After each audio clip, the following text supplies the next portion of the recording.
Hey guys, I'm Matt, welcome back to the channel. In today's video, I'm going to be doing a movie review on The Running Man, so let's begin with this review. I think it's best to describe this film in 3 words, and those 3 words are stylish, cool and exhilarating. They perfectly describe this film up in its 133-minute runtime in my opinion, and it literally is what this film is. They are perfectly describing what this film is all about. Like, it is stylish, it is cool, and it is also exhilarating. The latest film adaptation of a piece of Stephen King book is a non-stop pulse-pounding spectacle that I think offers non-stop entertainment as well. The cast, story and action are all done really nicely, and that together creates the end result of what I like to refer to as those 3 words that I first used to describe the film. Beginning as always with my positives, let's dive straight into it. So I think first of all the story is a pretty solid one, and it's a one that I like to think is a strong positive.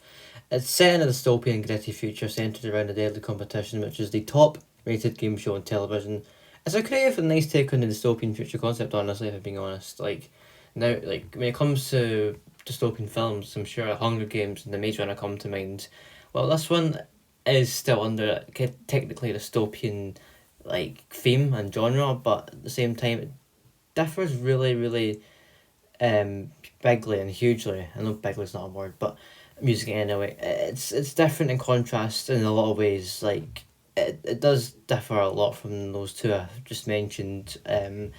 It's a nice take. It's a creative take as well. I mean, I know the story has been around for a while now. I think the original book was published in 1982, but so actually technically this came first before the Hunger Games, which I believe was published much later, and The Maze Runner. So technically, whilst this movie came out after the films, technically the story and idea and concept came out much before the Hunger Games and Maze Runner. So that's pretty interesting actually. I didn't really think that would happen, but there we go. Stephen King wrote the book much before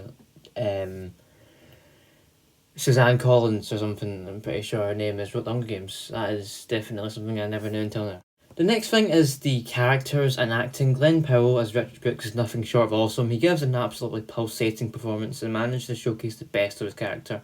And practically, if I'm being honest, pretty much every scene he was in, he was in it from the start. He was a proper good character, proper good actor in my opinion. If that makes sense, he did give off a very good performance, a very strong one as well, and he actually made it look as real as possible, and hats off to him for doing that, because I enjoyed every minute he was on screen as Richard Brooks, the main man himself, and I would actually like to see him again in a movie like this, like a main role type of film. I mean, he's been slowly getting bigger roles over the years. I mean, I think it started at Top Gun Maverick, I'm pretty sure, I guess, and then it got to Anyone But You, and then Twisters last year, and now he's getting The Running Man. He's actually been getting more and more big roles, which is what I like. He's a good actor. I do think he's got some talent, so that's pretty good. And yeah, it was brilliant. It was well deserved for him to get a main role. He did absolutely amazing in this role, so yeah, it was good. And I'm not even lying about that. I actually do mean it. I do think Glen Powell is a good actor, and he's got good potential. I mean, he showcased it here absolutely fantastically. Josh Brolin as well was pretty good in the antagonist role as Dan Kelly, and it's nothing short of sadistic and clever. He gave off a very good role, and pretty much at the end you do kind of start to hate him for that, but that's actually him doing a good job, because if you start to hate the villain, then that pretty much means the actor or actress that's playing him or her did a good job in basically making you feel that feeling and think emotion towards them. The action was fun with chase sequences and fist fights scattered throughout. Cinematography wise as well, the film has a nice fitting with shots even based in my home city of Glasgow, which I noticed, so that was a very nice touch. Hats off for them choosing to come to Glasgow once again. Glasgow is now being featured in so many movies. We just had Spider-Man 4 take place in Glasgow over the last summer, just there. That was pretty cool. I went to see that actually. And now I've noticed this was shot in Glasgow as well. That's crazy. Glasgow is now becoming the second city of Hollywood. Not gonna lie, that is pretty cool.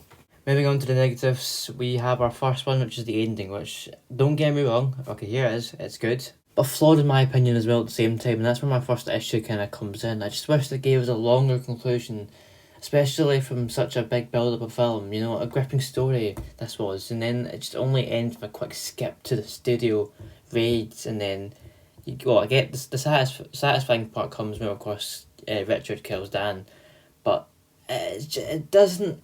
It just kind of annoys me a wee bit. It might just be me, but you see all this. You get such a fantastic story in film for pretty much 2 hours and say 10 minutes, and then it cuts to just the ending randomly, and then you don't even see. I get maybe he did reunite with his family, but I really wish they gave us like a proper epilogue with Richard, like with his money, and then now living with his family, and now you see his daughter saved and all of that. It's like the proper happy ending kind of type of ending, but instead it just rushes just cuts randomly, in my opinion, to like the studio raid. I mean, it is satisfying. Don't get me wrong. I think it was bound to happen sooner or later, and I would have kept that in the film. But after that studio raid, I wish they'd like give us a proper or given us a proper epilogue on Richard Brooks and his family.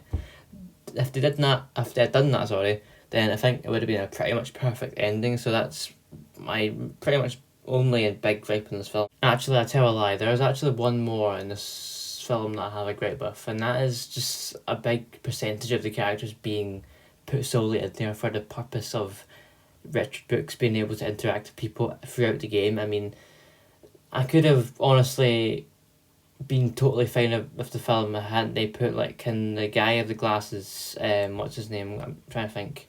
I'm sure it'll come to mind.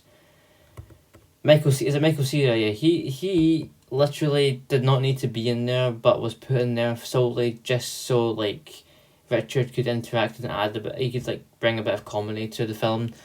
Yeah, if he hadn't been in there, then the film would have been totally fine. But there's my likes and dislikes of The Running Man, the latest adaptation of the beloved Stephen King novel, if you will. If I had to give this film an overall final rating, it'd probably be a 4 out of 5 stars and an 8 out of 10. It's pretty solid. I did really enjoy it at the end of the day. And it is a pretty enjoyable one to watch in the cinemas. I do highly recommend you actually watch this one in the cinemas, just for the excitement and action. Like, it does grip you when you are watching this film. So yeah, but that is it for this review, guys. If you did enjoy it, please remember to like, comment, share, and subscribe if you want to. Comment down below what you think of this film, if you've seen it or not, or do plan on watching it, because it is a good film, don't get me wrong. And as I said, highly recommend you watch it in the cinemas because it's a fun film, you know. So yeah, but that's it for this video. Until next one, bye bye.